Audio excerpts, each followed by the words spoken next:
Okay, let's unpack this. We're dealing today with, well, it's one of history's great ironies, really.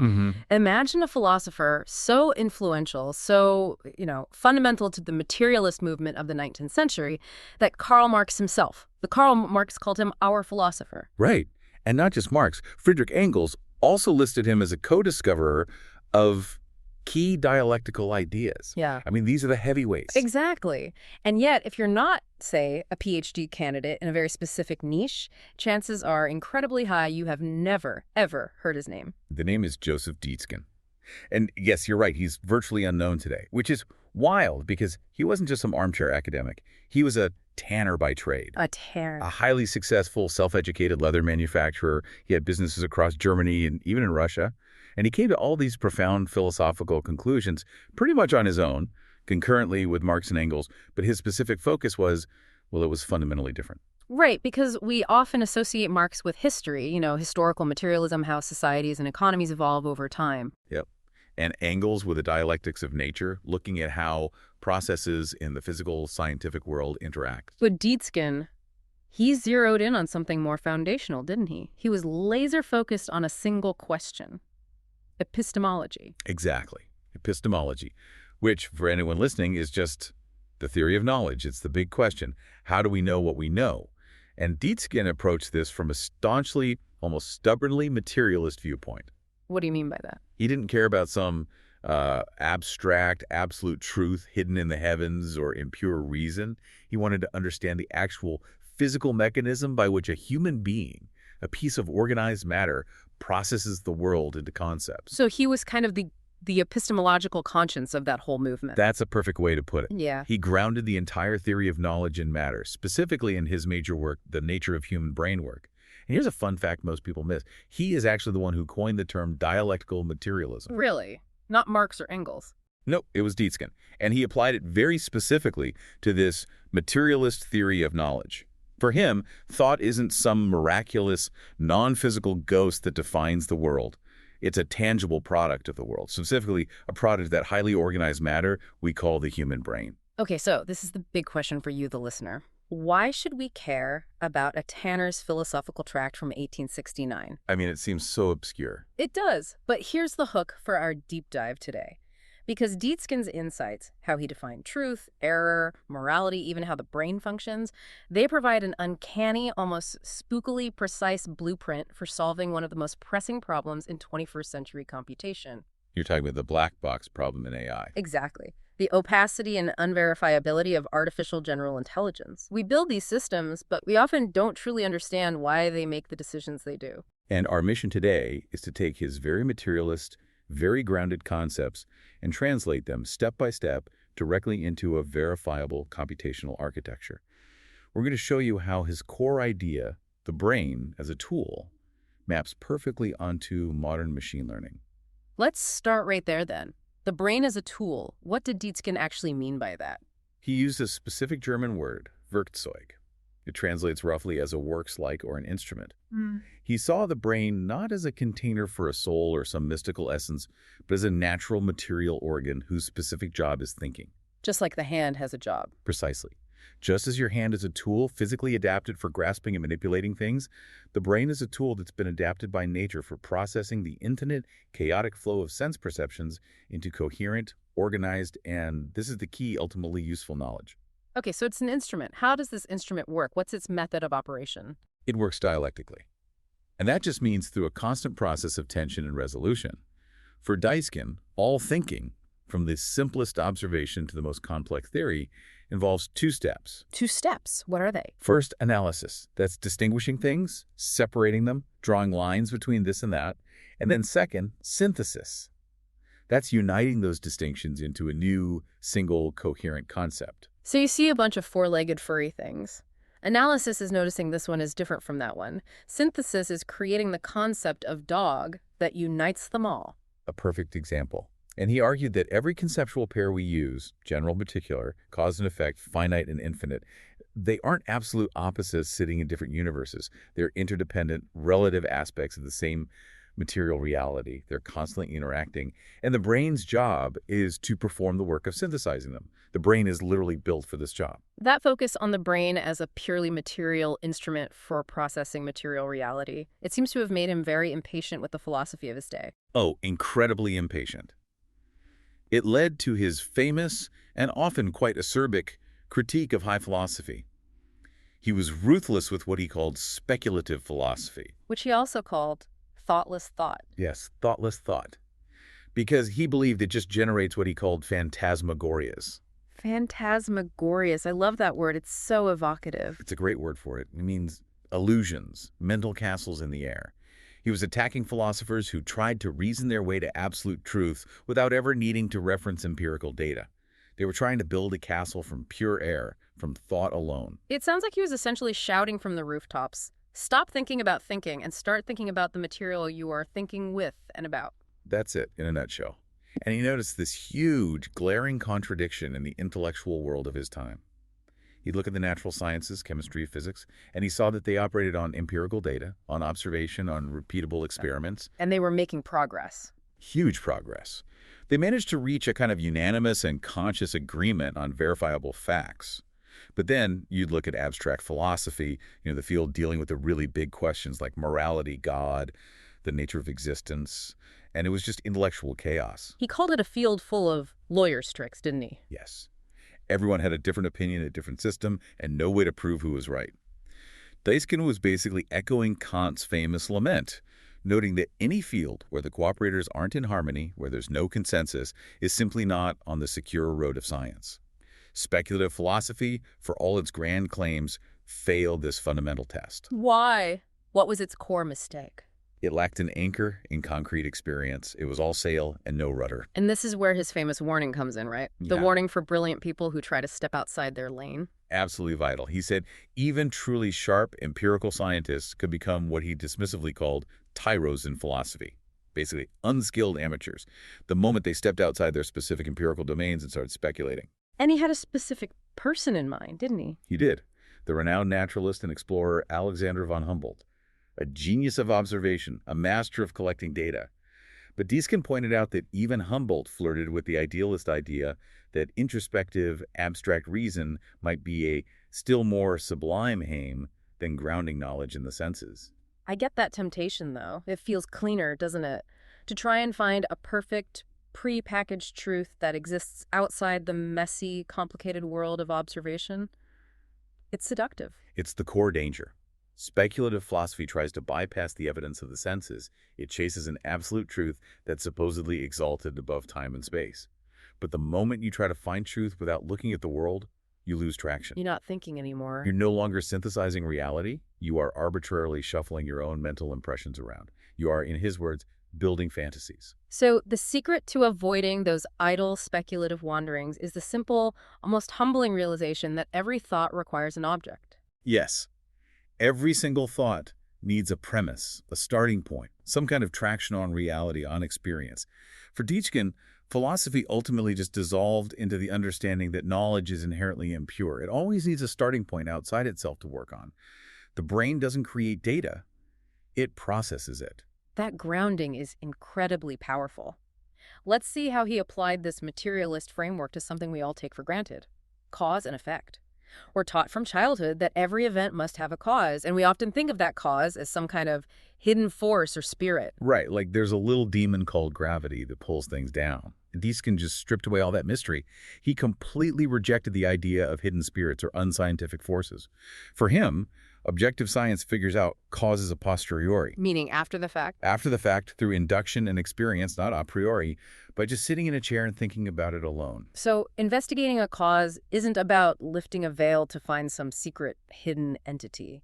No, not at all. It's simply generalizing from a bunch of repeated observations. It's about arranging the multiplicity of experienced facts under one scientific rule. It's about identifying a persistent pattern of interaction in the material world. Let's use this concrete example to make this real for the listener. The stone falling into the water. Okay, so a stone falls into water and it makes ripples. If you ask an idealist philosopher, they might say the cause is the stone's inherent stoneness, or maybe the abstract law of gravity acting as an eternal command. But that's not what Dietzgen would say. Not even close. He would say the cause isn't the stone itself. The cause is the contact, the specific interaction of the stone with the water in its liquid state. The cause is the dynamic relationship between those two material objects. And that's crucial because that interaction, the ripple, then becomes a cause itself. Precisely. The ripple then hits a piece of cork and pushes it to the shore. Now, the ripple is the cause. Everything exists in this state of constant mutual effect, this perpetual interaction. Cause is not a fixed spirit. It's a relative relationship that our brain, our tool, observes and generalizes. So the concept of cause is a product of our reason, but it's reason that is rigorously, unbreakably married to the world of sense perceptions. You got it. So when a philosopher like Kant says every change has its cause, Dietzgen translates that. He'd say that's not a pre-existing absolute truth etched into our minds from birth. It's just a description of how our brain tool functions. Our brains are built to perform this development of the general element out of the concrete facts. We are fundamentally pattern-finding machines. The best in the known universe. We take this messy concrete reality and we impose order on it by abstracting general rules. That's our function. Okay, this brings us to the ultimate split, the ghost in the machine. This is the problem that has haunted philosophy for centuries. How does he handle the idealist separation of matter and mind? He saw it as a completely artificial contradiction, a philosophical dead end. He argued that the spiritual is material and the material is spiritual at the same time. That sounds a bit mystical. It does, but his reasoning is very grounded. He's saying that thought and mind are not non-physical. They are as real as the table in front of you, the light, the sound. They are simply a special, highly developed form of material function arising from the material world and our complex interactions with it. So when we do science, we aren't creating a perfect mirror of nature or somehow escaping our own physicality. No, we are carrying a new element into matter, our understanding of its general character. We develop the general element out of the concrete multiplicity of sense perceptions. And this means, this is a huge point, that the essence of things, or truth in itself, the thing that idealists desperately try to find hiding behind phenomena, isn't some hidden, timeless reality. It's a construct. Yes. Dietzgen stated it is an ideal, a spiritual conception that our brain, our tool, constructs. The brain takes the infinite flood of sense perceptions and abstracts the general likeness, organizing them for our consciousness so we can navigate the world and, use them. Can you use the abstraction example again, the one about the leaf and the tree, to make that concrete for the listener? Sure. Think of leaf on a tree. It has attributes. It's green. It's a certain size, a certain texture. The leaf itself is an attribute of the tree. The tree is an attribute of the earth. The earth is an attribute of the solar system.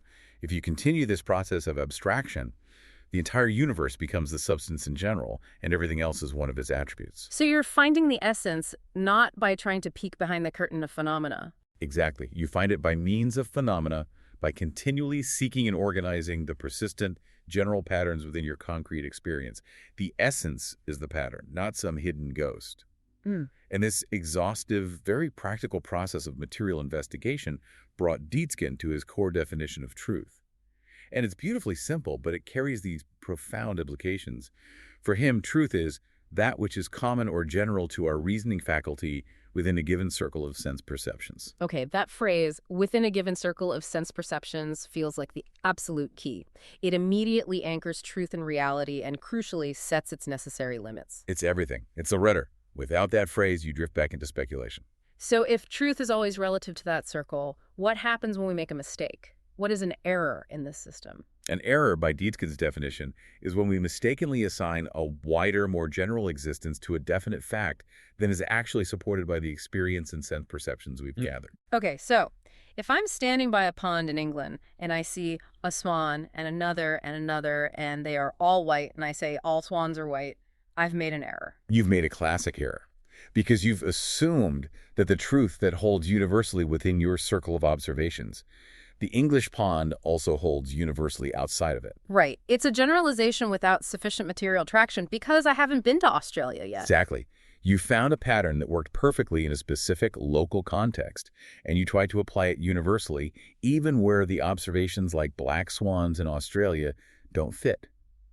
The truth of the white swan is relative to that pond, but it's not arbitrary. It's rigorously tied to your empirical evidence and its function within that specific domain. It's like the classic example of the hammer. The truth that a hammer is good for hitting nails is relative to the function of driving nails. It's a verifiable, material truth based on experience. Totally verifiable. But you cannot generalize that truth to say the hammer is the absolute best tool for all kitchen tasks. No, that would be an error. You've exceeded the circle of perception, the function. The generalization has become unmoored from its material basis. And this pragmatic, verifiable approach is what makes his philosophy so strangely adaptable to a computational framework. It's tailor-made for it, even though he could never have imagined it. So this rejection of absolute timeless truth must have huge consequences for morality and ethics, which is usually the last bastion of philosophical speculation. If there are no absolutes, how did Dietzgen ground practical reason? What stops it from being a total free-for-all? Well, he started with an analogy. He argued that terms like big, small, hard, or soft are obviously relative terms. They only mean something in relation to something else. A mouse is big compared to an ant, small compared to an elephant. Right, and he said it's the same with morality. There are no absolutely reasonable, good, or right actions in some abstract void. They always denote relations, and crucially, they require a standard by which those relations can be determined. So what's the anchor? What's the standard? This is his most radical claim. He declared that man with his many wants is the standard of moral truth. Morality isn't handed down by a divine mandate or found in pure abstract reason. It bubbles up from actual human material needs and desires. Which makes morality inherently context-dependent. This is subject to historical change, because human needs and the means of satisfying them change constantly. That explains so much. It explains why moral codes differ so hugely across history and cultures. A feudal society, a tribal society, or a modern bourgeois society. They all value very different actions because their material needs and their existential risks are completely different. Exactly. Think of the law, thou shalt not kill. We generally consider that to be right in peacetime. Why? Because peace corresponds to our fundamental need for safety and social stability. It serves our wants. But, as Dietzgen bluntly observed, that same act of killing is considered profoundly right and even holy in the context of war, if it's seen as serving the welfare of the nation. What is good is what corresponds to our needs. What is bad is what runs contrary to them. The context is everything. He saw the idea of one single, absolutely right law that works for everyone, everywhere, forever, as just futile. Utterly futile. Because, as he wrote, human welfare is as different as men, circumstances, and time. And this forces us to address that very tricky maxim, the end sanctifies the means. We usually use that phrase cynically, to excuse terrible behavior. We do. But Dietzgen wanted to rehabilitate what he saw as the truth and reasonableness of that maxim. How did he do that? That feels like a dangerous path. He did it very carefully. He said the maxim is true if the ultimate end is human welfare. In that widest possible sense, human welfare is the ultimate end of all ends, and thus it does sanctify all means, provided they are truly subservient to it. The problem is that people confuse the means with the end. And because that welfare is itself an abstraction. The most important abstraction of all, its real content is, in his words, as different as are the times, the nations or persons which are seeking for their welfare. No particular means, peace, property, even life itself, is holy in and of itself. It's only sanctified by its relation to a goal. Exactly. It's only sanctified by definite relations to a specific context-dependent goal of welfare. So if peace is the sanctified means to your community's well-being, then war is unholy. But, and this is the hard part to grapple with, if a group believes their salvation or ultimate welfare lies through a specific conflict, then murder and incendiarism are, within that terrible system of belief, seen as holy means to that specific end. So he's not condoning it. She's forcing us to analyze the chain of logic, however uncomfortable the conclusion might be, rather than just relying on a fixed emotional judgment. Morality is right here in the mud of the concrete situation. Judged by its connection to actual human needs, and accepting this, according to Dietzgen, leads to freedom. Freedom. How? The consciousness of individual freedom comes from accepting the mutability of that which is right, holy, moral, as a natural, necessary, and true fact. It emancipates us from striving for some illusory, absolute ideal, and, as he put it, it restores us to the definite practical interests of our time and personality. This is practical reason, engaging with the real conditions, here and now. Okay, that gives us our philosophical foundation, a very solid, very materialist one. Dietzgen has provided the rule set. Intelligence is the verifiable tool work of the brain, processing concrete particulars into relative truth judged against human needs. And here's where we perform the great synthesis. We're going to pivot from the 19th century painter's workshop to the 21st century server farm. Right. How do we build an AGI machine that is supposed to learn, reason, and act ethically without locking its entire logic inside a proprietary, unexplainable black box? We translate Dietzgen's philosophy directly into computational architecture, and this relies on two key modern technologies: Vector Symbolic Architectures, or VSA, and Topological Data Analysis, or TDA. VSA and TDA, this is the heart of it. This forms the basis of a materialist machine learning framework designed from the ground up specifically for verification and transparency. Think of this as the new holy trinity for verifiable intelligence. VSA is the engine of thinking.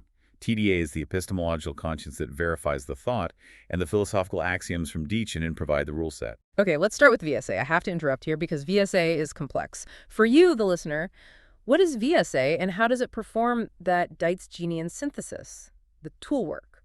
Okay, so VSA treats concepts as material representations. Specifically, it treats them as high-dimensional vectors, which are just extremely long strings of numbers. So not just a word in a database. Not at all. Imagine the concept of dog, or loyalty, or justice. Instead of storing those words as symbols, VSA stores them as massive numerical bundles, maybe 10,000 numbers long. Each concept is a unique point in a 10,000-dimensional space. So VSA is the machine's language, and these giant vectors are the physical manifestations of its thoughts. So how does it think dialectically with them? That's where the binding operator comes in. It's often an operation called circular convolution, and this is the direct mathematical mirror of Dietzgen synthesis. If you have the 10,000 number vector for blue and the 10,000 number vector for sky, the binding operation knots them together. It creates a brand new high-dimensional vector that represents blue sky. This new vector is a new quality, a synthesis, that emerges from the tension of the two separate parts, the thesis and antithesis. So it's like blending two specific colors of paint to create a third unique color. It's a great analogy, but with one crucial difference. Unlike paint, you can mathematically reverse the process.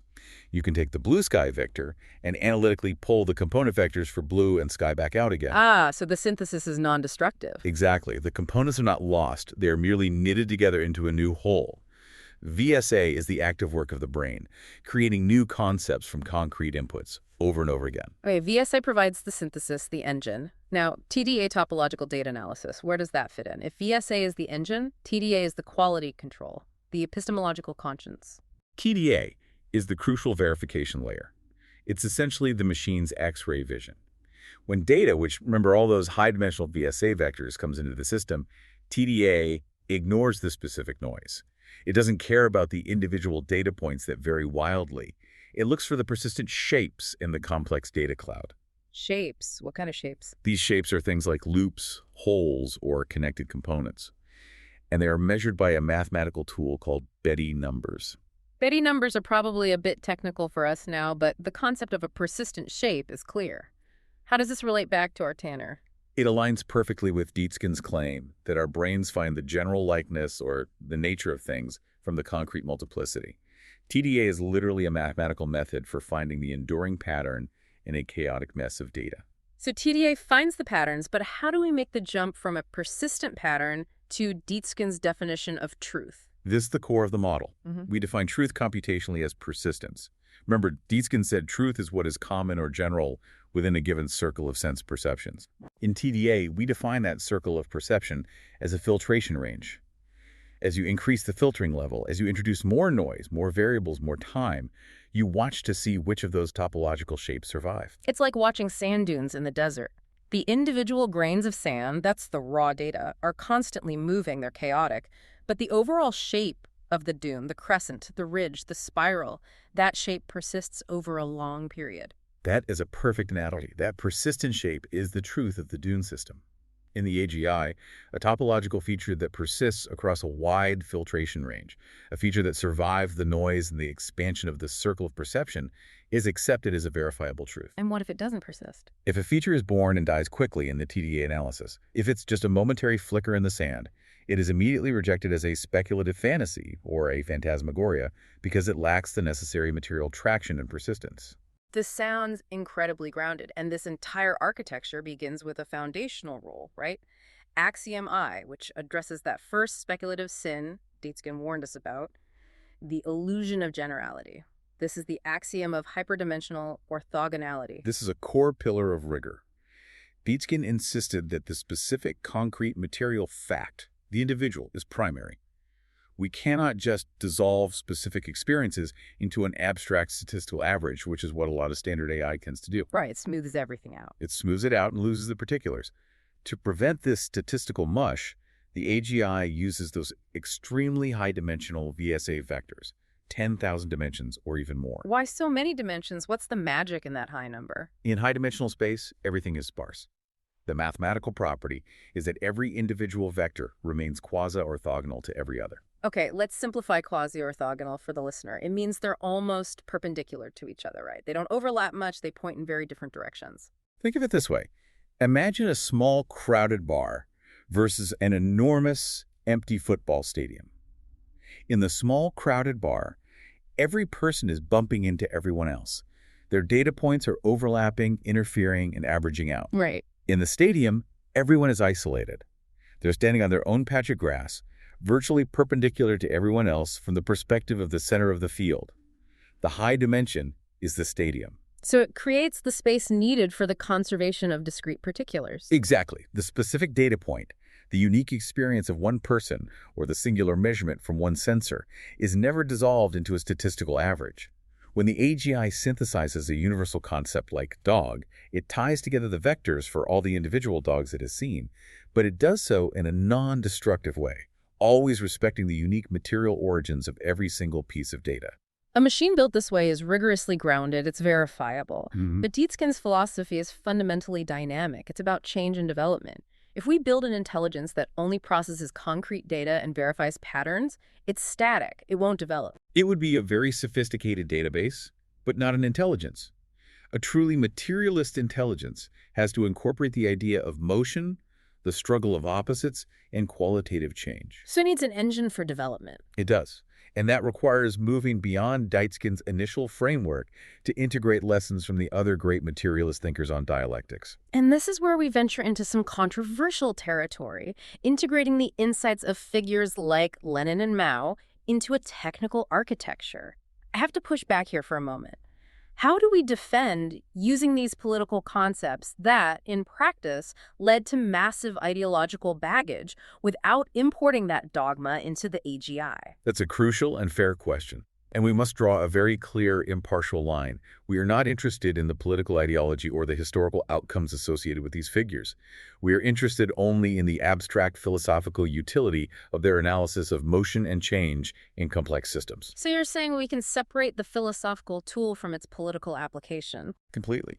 Lenin and Mao provided rigorous formalisms for how systems evolve that, as it happens, map beautifully onto mathematical topology. We're treating their work as purely a formal description of nonlinear state change, nothing more. Okay, with that very important disclaimer, let's look at Lenin's contribution first, the spiral. Lenin argued that development isn't just a straight line of gradual increase or decrease, it's the struggle of opposites. He described knowledge as a curve, a spiral, constantly negating and synthesizing itself at higher levels. And that spiraling motion requires recognizing the moment that quantitative accumulation triggers a qualitative shift. The classic example, the moment the slow, steady temperature increase in water suddenly results in steam, a phase transition. Perfect. That is formalized in our system as axiom III, the Leninist leap. The AGI must constantly monitor for the moment when a slow, steady accumulation of quantitative data, the water temperature rising degree by degree, triggers a sudden qualitative change in the manifold's topology, the phase switch to steam. It's a nonlinear state switch. What does that actually look like technically in the TDA? How does the machine measure a leap without just relying on arbitrary thresholds we set for it? It's defined by a sudden, measurable shift in the manifold's topological structure, specifically in those Betti numbers we mentioned earlier. For simplicity, think of Betti numbers as quantifying the core features. Beta dollars is the number of connected components, beta delta 1 is the number of holes or loops, and beta 2 is the number of voids or cavities. Okay, so if the AGI is tracking data on, say, public opinion and enough contradictory information and antithesis is gathered, what happens? The TDA might show a beta delta loop hole in the data structure, representing persistent contradiction or division suddenly collapsing. Or a new void might form where there was none before. That structural jump is the qualitative change. The old pattern of truth dies, and the VSA engine is immediately forced to rebind its concepts into a higher order, more inclusive synthesis. And that rebinding is the leap. That's the leap. It forces the AGI to recognize that its old category of understanding is no longer sufficient for the new state of reality. That manages the motion, the development. But reality is just too complex for an AGI to try and solve every contradiction at once. If it processes everything dialectically all the time, it would burn through computational resources instantly. It would be paralyzed by the complexity. This is where Mao's contribution comes in. The principal contradiction. Again, treating this as a purely formal concept of system dynamics. Purely formal. Mao introduced the idea that in any complex process with many contradictions, there is always one principal contradiction that determines the development and existence of all the others. You have to focus your energy. You can't boil the ocean. We integrate this as the axiom of prioritization. Exactly. The AGI must focus its work, its Werkzeug, on the most consequential structural feature in the data. So how does the machine mathematically identify the principal problem? What's the metric? It calculates what we call the topological energy of each feature. This energy is a direct function of two things: the feature's persistence, how long it lasts across the filtration, and its complexity, which we can measure by its dimension related to its Betti numbers. So the feature with the highest energy and the longest persistence is the principal one. It's designated the principal feature. This immediately determines where the AGI focuses its computational work and effort. So if there are 10,000 contradictions bubbling up in a global supply chain, the machine finds the one structural bottleneck, the hole in the manifold with the highest persistence and complexity, and it addresses that one first. All other contradictions are treated as secondary noise until that primary one is resolved or changes phase. Precisely. It's a highly efficient system that prevents computational drift and ensures the AGI is always aligned with the most pressing structural reality. And this prioritization framework also helps with the problem of dogmatism, doesn't it? The danger of applying a universal truth rigidly, regardless of the local conditions. It does. Dietzgen was adamant that the universal always emerges from the particular. The AGI avoids dogmatism by creating local manifolds for specific domains. If it's working on optimizing traffic patterns in New York versus predicting climate patterns in the Arctic, it creates a dedicated local vector space for each problem. So it compartmentalizes its knowledge. Yes, and it uses TDA to find the particular truths of that specific circle of perception. It understands that the rules of one environment do not necessarily apply to another, which ensures a concrete analysis of concrete data. And the universal rules, the highest order generalizations. Those are only applied when the topological features prove persistently true across multiple modular spaces. This provides immense flexibility and prevents the AGI from, say, trying to solve traffic problems using rules that learn from studying climate change. Okay, we've established that this machine is rigorously grounded, it understands development through spirals and leaps, and it can prioritize problems. But we come back to the biggest challenge for any ethical AGI alignment. If truth and morality are relative to man with his many wants, how does this philosophical mathematical machine decide what is good? It does it by translating Dietzgen's relative morality directly into geometry. This is our axiom, the third manifold alignment.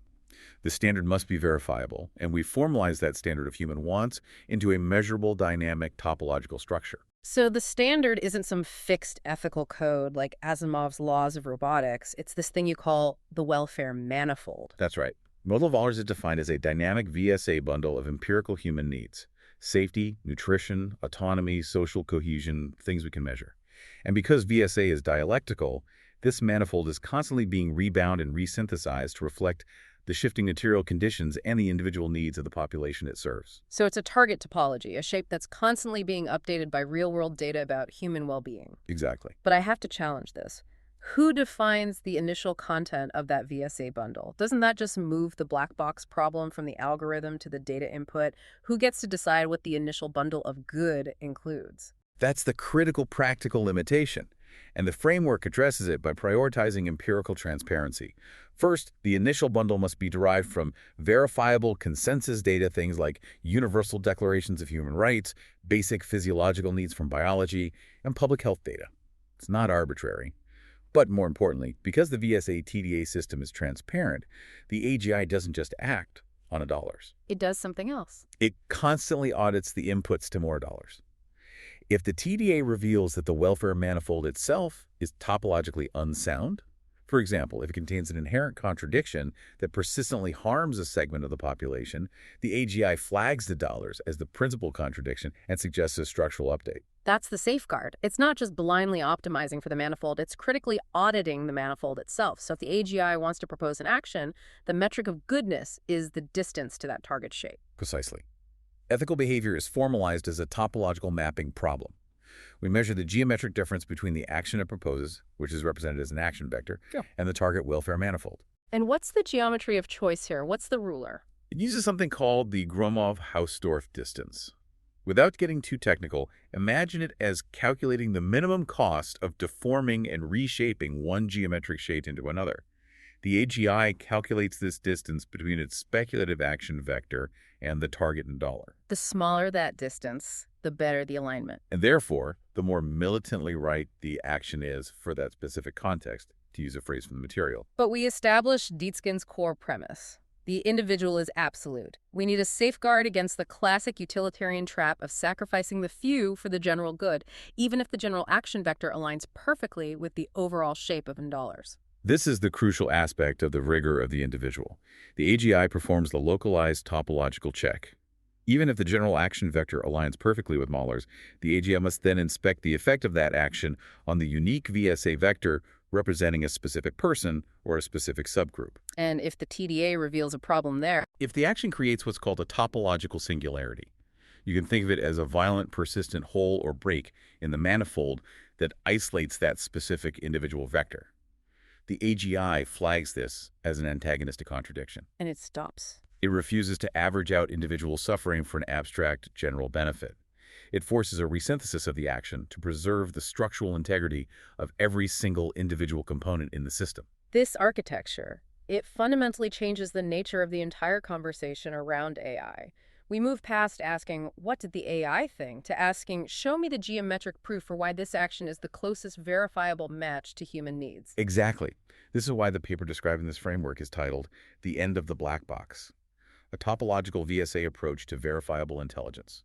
It moves AGI from a statistical predictor that just tells you what will likely happen to a verifiable synthesizer that explains why the generated truth is materially persistent and ethically aligned. And since the whole process, the VSA binding and the TDA verification is mathematically transparent, it creates a topological audit trail. A complete receipt. We can trace exactly when and how an empirical particular was synthesized into a general truth, and we can measure its persistence level. This transparency redefines the value of intelligence, creating a new, measurable store of value: trust. We can no longer rely on scarcity or attention as the metric of value for knowledge. The value must be structural integrity. So, if trust is the commodity, how do we quantify it? What is the unit of account for this new AGI? We call the unit the Persistent Synthesis Unit, or PSU. Its value is quantified by 3 key axioms which are designed to move trust from a subjective feeling to a measurable material asset. Okay, the first axiom is the metric of existence. This defines the raw value. The raw value is proportional to its persistence. It's based on the topological lifespan of a feature.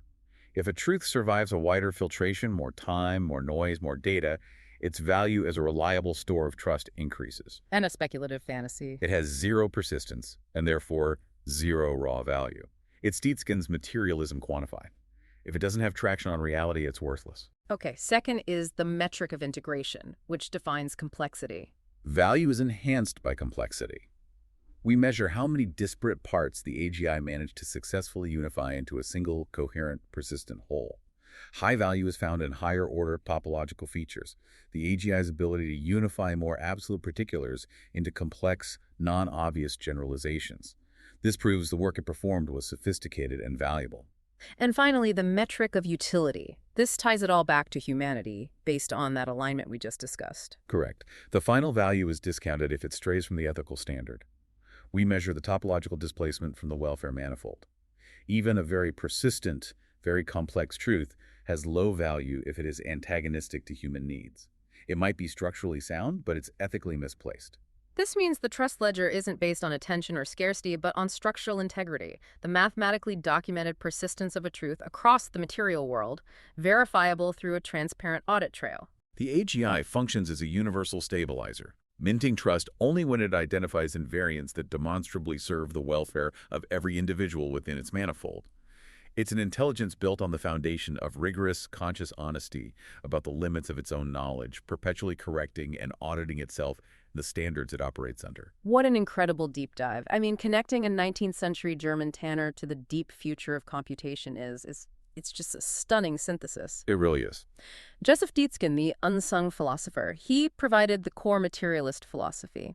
Intelligence is the verifiable toolwork of the brain, processing the concrete multiplicity into relative, usable truths. And by formalizing his ideas using vector symbolic architectures for the synthesis and topological data analysis for the verification, we create a path to a truly verifiable intelligence that moves past abstract speculation and relies instead on empirical grounding and structural integrity. The resulting machine doesn't just calculate, it works. It's an intelligence that constantly maintains this trust ledger by finding persistent invariants that serve the specific material needs of the absolute individual. And this leaves us with a truly provocative thought for you, the listener. It's a takeaway. We spent this time defining truth as what's common or general within a defined circle of perceptions, and acknowledging that the individual is absolute. Now, I want you to try and apply that same rigorous framework to your own life. How would you do that? Well, what if you started treating trust not as a subjective feeling or an emotional response to something, but as a quantifiable, persistent topological shape that has to survive noise and scrutiny? How would that fundamentally alter your engagement with the news you read, with politics, with the moral choices you make every day? If for every piece of information you encounter, you consciously sought out its circle of perception, its limits, its context, its material basis, You'd be performing Dietzgen's brainwork. You'd be your own verifier. that is the ultimate test of Joseph Dietzgen's legacy. Thank you so much for joining us on this deep dive into philosophy, computation, and the very foundation of intelligence. Until next time, keep digging, keep questioning, and definitely keep thinking for yourself.